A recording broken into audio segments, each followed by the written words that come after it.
A cheesemonger is essentially the like record keeper or the librarian of cheese is like how I like to look at it.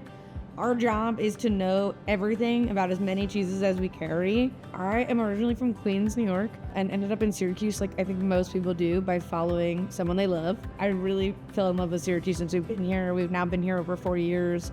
I don't think we'll ever move. My degree was in cell and molecular biology. I actually really thought I was gonna become a trauma surgeon. I feel like cheese does this really cool job of bridging my like science brain and my creative brain because it is all just essentially microbiology anyway. Then on top of that, it's this like cool creative outlet and I get to be personable and like friendly. My job is to know everything about everything in my cheese case and then be able to relay it to a customer in a cool, positive way. I do also need to know how to like cut, serve, plate, and wrap it, which is more the like chefy side of what we do. I think cheese has always been a thing. It will always be a thing. It's one of the few foods that's across almost every culture in the world. Cheese is for everyone.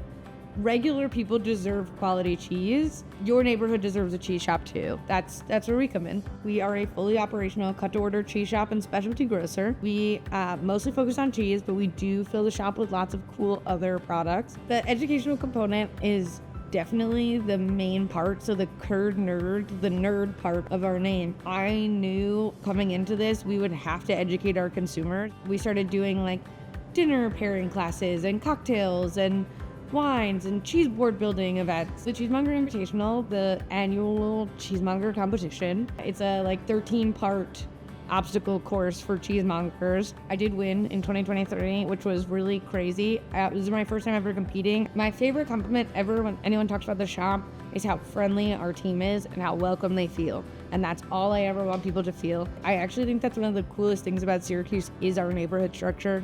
We actually picked Eastwood because of its neighborhood structure. And I just like love that there's this vibe of like I can pick and choose where I want to hang out based on the vibe I want that night. We have one of the coolest culinary scenes, and food is usually a good indicator that like a city's gonna get really cool. I think literally from like April 1st to the end of October, every single weekend, if you wanted to, there is some sort of festival happening somewhere in Onondaga County that you could reasonably get to and just hang out for an afternoon. Central New York is consistently up there now as like a cool place to live. I know the people that live here. I'm part of this neighborhood. This is my community. This is it for us.